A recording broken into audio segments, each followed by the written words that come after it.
പോട്ടെ, എന്തെങ്കിലും ആട്ടെ, ബാക്കിയുള്ളവൻ പോയി കിടന്നുറങ്ങും.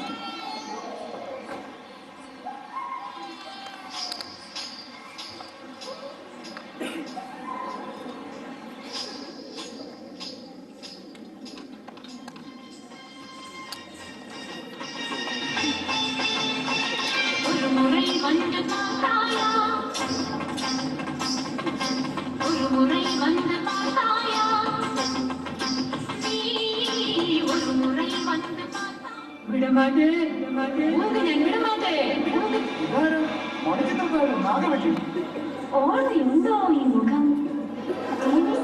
അഭിനയിപ്പിക്കാമെന്ന് പറഞ്ഞു എന്നെ വിളിച്ചിറക്കിക്കൊണ്ട് പോയത് ഓർമ്മയുണ്ടോ അച്ചായ? പക്ഷേ ജീവിതത്തിൽ കാശ് മാത്രം പോരാ എന്ന് എനിക്ക് മനസ്സിലായി. അച്ചായനും അത് മനസ്സിലാക്കണം.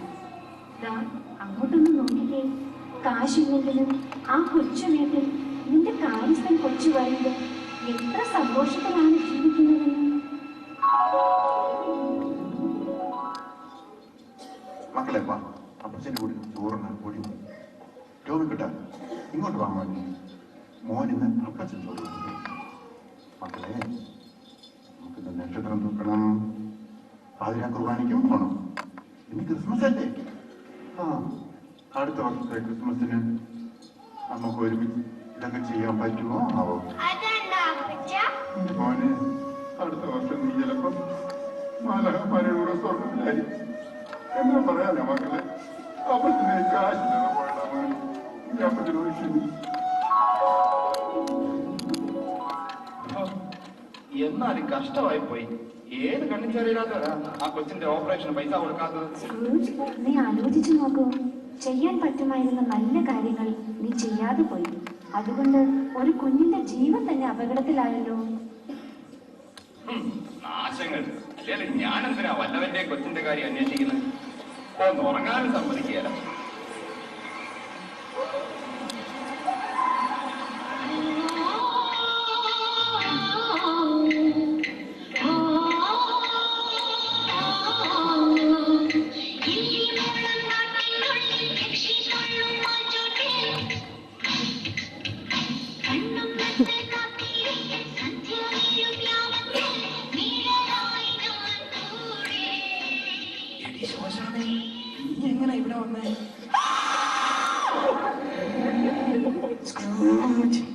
ഇത്രയുമായിട്ടും പഠിച്ചില്ല അല്ലേ?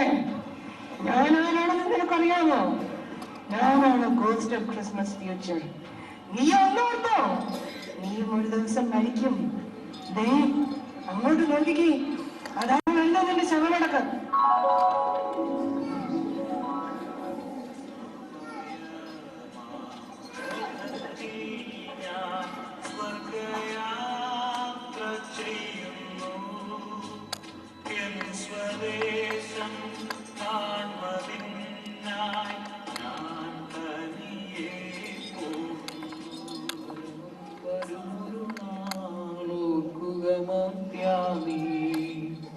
കൂടെ പോരും ജീവിത ചെയ്തികൾ സൽകൃത്യങ്ങൾ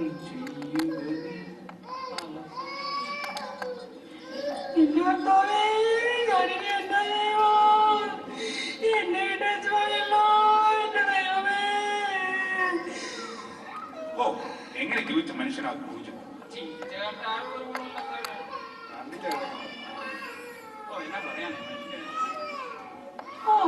അതിയാൻ മരിച്ചപ്പോ എത്ര എണ്ണം അവകാശം പറഞ്ഞോണ്ട് വന്നത്. അവളുമാരുടെയൊക്കെ ഒരു മട്ടുഭാവം കണ്ട ആരാന്ന വിചാരം? സ്ക്രൂജാൻ വാങ്ങിച്ചു കൊടുത്ത സാരി അത്രേ അതിൽ ഉടുത്തിയിരിക്കുന്നത്. അതിയാനോട് ഞാൻ എത്ര തവണ പറഞ്ഞതാ എനിക്കൊരു ചീമാട്ടി ഫ്യൂഷൻ സാരി വാങ്ങിച്ചു തരണമെന്ന്. നന്നായി ആ കാലമാടൻ ചത്തുപോയത്. ഇനി ആ ഇൻഷുറൻസ് കാശ് കിട്ടിയിട്ട് വേണം എനിക്കൊന്ന് അടിച്ച് പൊളിച്ച് ജീവിക്കാൻ. വാ മക്കളെ, നിങ്ങൾക്ക് വേണ്ടതൊക്കെ ഈ അമ്മച്ച് വാങ്ങിച്ചു തരാം. വാ.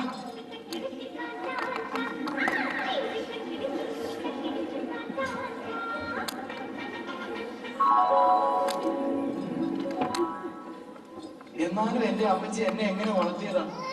എന്നിട്ടും ഞാൻ ഇങ്ങനെയായി പോയല്ലോ. തമ്പുരാനെ ക്ഷമിക്കണേ. ഇത്രയും നാളൊരു മൃഗമായി ജീവിച്ചു, ഇനി കുറച്ചുനാൾ ഞാൻ മനുഷ്യനായി ജീവിക്കും. എടാ മക്കളെ, മക്കളെ ഓടി വാടാ. ഏലിക്കുട്ടി ഇങ്ങ് വന്നേ. അയ്യോ ഇതിനിപ്പോ എന്നാ പറ്റി? ഇതാ മക്കളെ, അപ്പച്ചനോട് ക്ഷമിക്കണം. നമുക്ക് പുൽക്കൂടുണ്ടാക്കാം, നക്ഷത്രം തൂക്കാം, പിന്നെ കേക്ക് മേടിക്കണം നമുക്ക്. ഇനി ഏലിക്കുട്ടി, നമുക്ക് ആ കൊച്ചുപറയതിന്റെ വീട് വരെ ഒന്ന് പോണം. എന്നാലും ഞാൻ ഇന്നലെ അച്ഛനോട് വളരെ മോശമായി പെരുമാറിയല്ലോ. എനിക്ക് ഇവിടെ ഒരു നല്ല കുമ്പസാരം നടത്താം. മക്കളെ, കരോടുകാർ വരുന്നുണ്ട് കേട്ടോ. നമുക്ക് അവരുടെ അടുത്ത് പോണം.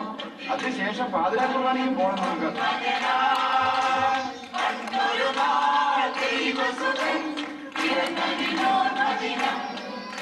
അങ്ങനെ സ്വന്തം മരണത്തിന്റെ ഭീകരമുഖം ഒരു നേർക്കാഴ്ചയായി വന്നപ്പോൾ 2010 ഈ ക്രിസ്മസ് സ്ക്രൂജിന്റെ ജീവിതത്തിൽ ഒരു വഴിത്തിരിവാകും. അബ്രഹാമും പ്രവാചകന്മാരും നേരിട്ട് വന്ന് മുന്നറിയിപ്പുകൾ തന്നാൽ പോലും തിരുത്തപ്പെടാത്ത തലമുറയായി നമ്മൾ ഇനിയും തുടരുന്നു. ജീവിതത്തിൽ കടന്നു പോകുന്ന ഓരോ നിമിഷവും ജീവിതാന്ത്യത്തിലേക്കുള്ള ഓരോ ചുവടുവയ്പ്പാണ് എന്ന സത്യം നാം തിരിച്ചറിയണം. സ്നേഹത്തിന്റെയും ത്യാഗത്തിന്റെയും പങ്കുവയ്ക്കലിന്റെയും സുന്ദര സ്മരണകൾ നൽകുന്നത് നമ്മുടെ ജീവിതത്തിലും അർത്ഥവത്താകട്ടെ.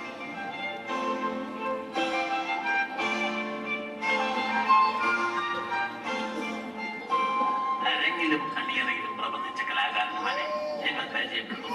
പൂജച്ചായി, പാല, റോണി, പൂജിന്റെ ഭാര്യ,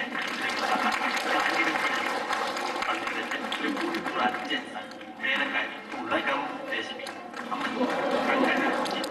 കൊച്ചുപറയുന്നത് Aryankavu Thomas, ghost of Christmas ക്ലാസ്, Thevala, Sally, ghost of Christmas present, എല്ലാത്തിലക്കം ചെങ്ങനാശ്ശേരി, സംയോജനം, ചേരാനല്ലൂർ ജിജോ ആൻഡ് പൂർണ്ണ ജൻസൺ, രംഗസംവിധാനം കളമശ്ശേരി റോയി, കുട്ടികൾ masters Ryan, Nihal, Richard and Reno, baby, Nayana, Riya, Rona, Vanessa and Isabel, അവതരണം Baiju Kumily, ghost of Christmas future, കഥ, തിരക്കഥ, സംഭാഷണം, സംഘട്ടനം, നൃത്തം, സംവിധാനം വാഷിംഗ്ടൺ ഷൈനി.